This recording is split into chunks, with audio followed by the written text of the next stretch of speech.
Thank you. I'm Richard Mays. I'm supposed to talk about the present future of Arkansas. I don't want to start my comments, though, without thanking Governor Beebe and his administration for providing a healthy foundation of values upon which we can generate entrepreneurship.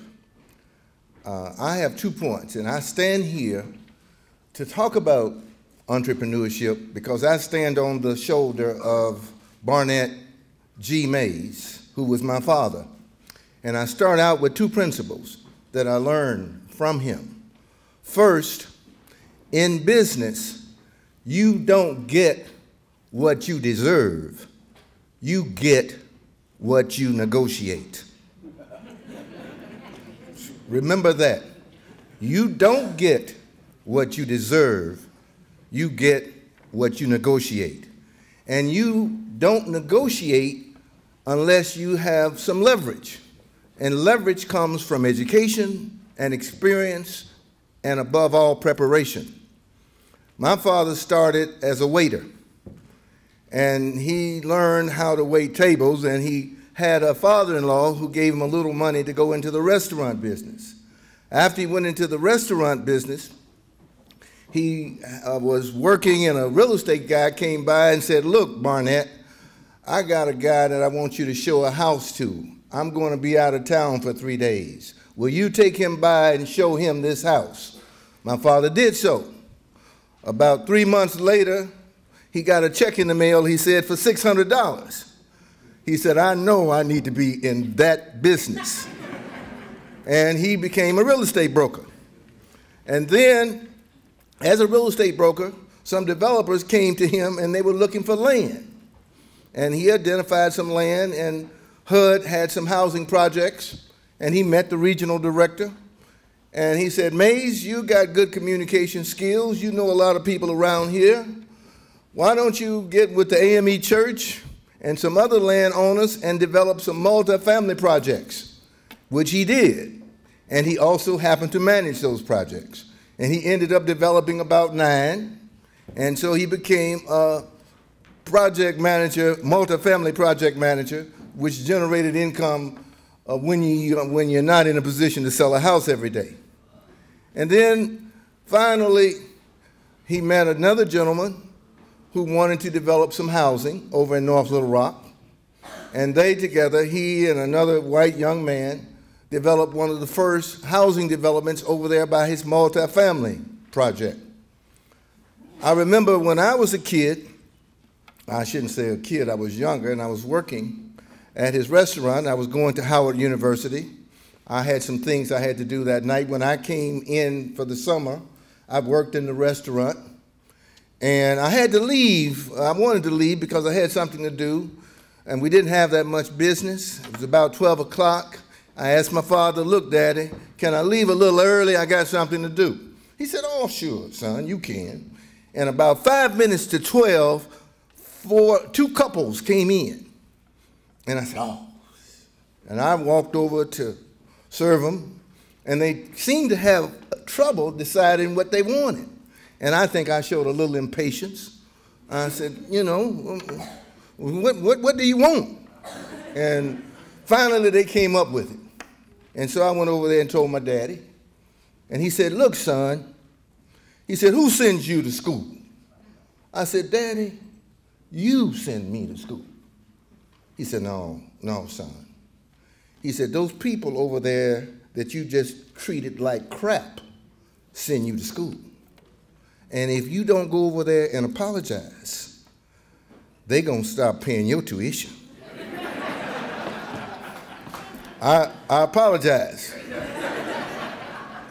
And I end with the spirit of the last phase of the principles that I learned, and that was a quote from Robert F. Kennedy, who said, "Some men see things as they are and ask why.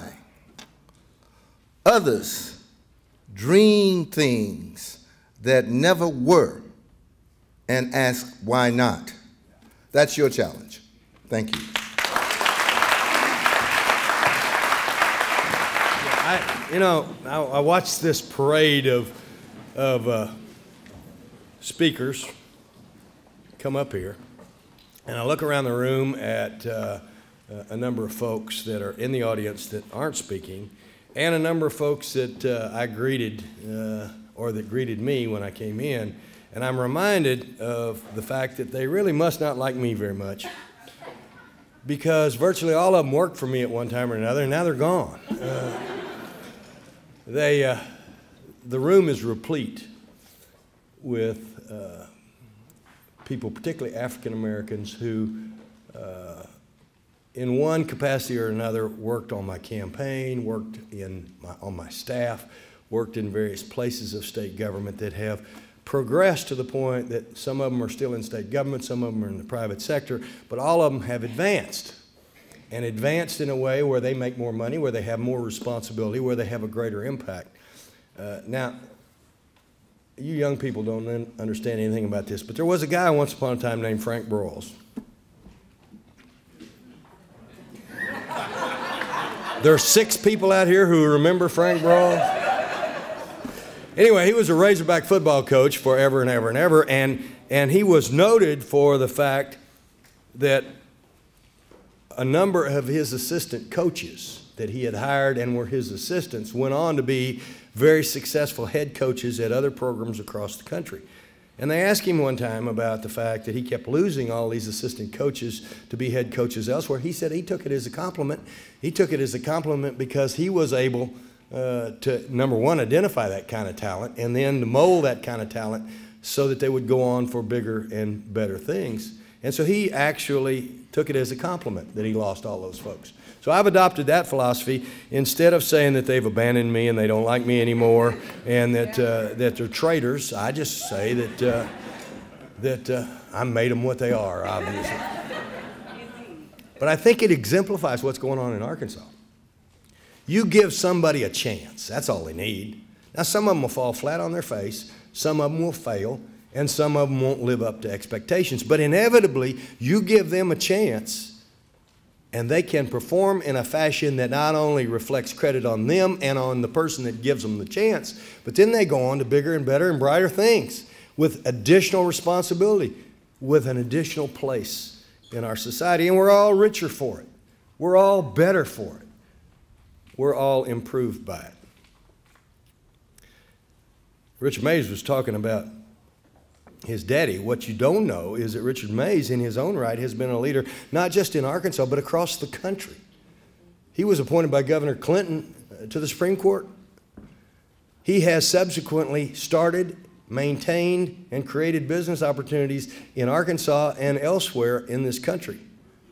And in his own right, has carved out a niche that really did predate a whole lot of the success that we've seen in the last several years. And yet he's talking about his daddy, as he should have been. My pastor, you know, I'm the honorary 5th pastor. I don't know whether y'all know this, of the 4 Church Fellowship. But the guy that started the 4 Church Fellowship, William Robinson, has become, in effect, a spiritual advisor to me. I've told this story before. I don't mean to embarrass him. You never know where stuff's going to come from. But I'd been in this business a long time, but I'd never had an opponent, okay? I was 20 years in the Senate, never had the first opponent. I ran for Attorney General, never had an opponent. When I ran for governor the first time, they said he never had an opponent. He doesn't know how to run a race, never raised money, never stood up to the kind of barbs that you get in a heated political race. Nobody knows what he's going to do. He's not going to make it. Well, I did have a pretty significant opponent, and I don't care how many years you've been in it, first time you kind of do something, it makes you a little nervous. So the first debate was being held in Jonesboro. We had 3 statewide televised debates in that race. The first debate was being held in Jonesboro. I'm on my way in a car to Jonesboro for the debate that night. I'm somewhere between Little Rock and Newport on 67, and my cell phone rings. And it's William Robinson. I don't know how in the heck he even got my cell phone, but that's William Robinson. And he said, I just wanted to pray with you and to tell you to be peaceful. You're going to do all right tonight in that debate. calm me down. Little things that you never, ever forget. So when I was inaugurated, who's there? Who's giving a prayer? Who's at the head of the line? Richard said something, and Donna referenced it, about you don't get what you deserve, you get what you negotiate. You know what Reverend Robinson says? If God didn't give you what you deserve, what you think you deserve, be thankful. Because we get way more than we deserve. There are things occurring right now in the state of Arkansas that will make you proud. There are things that will also cause you heartache. But that's the way it is. It's a never-ending battle. It's a never-ending quest to improve, to be inclusive, to create opportunity. It is a never-ending battle. And you'll get knocked down, and you'll be disappointed, and you'll see prejudice and ignorance and bigotry and wrong and injustice, and you get back up and you solve them one at a time.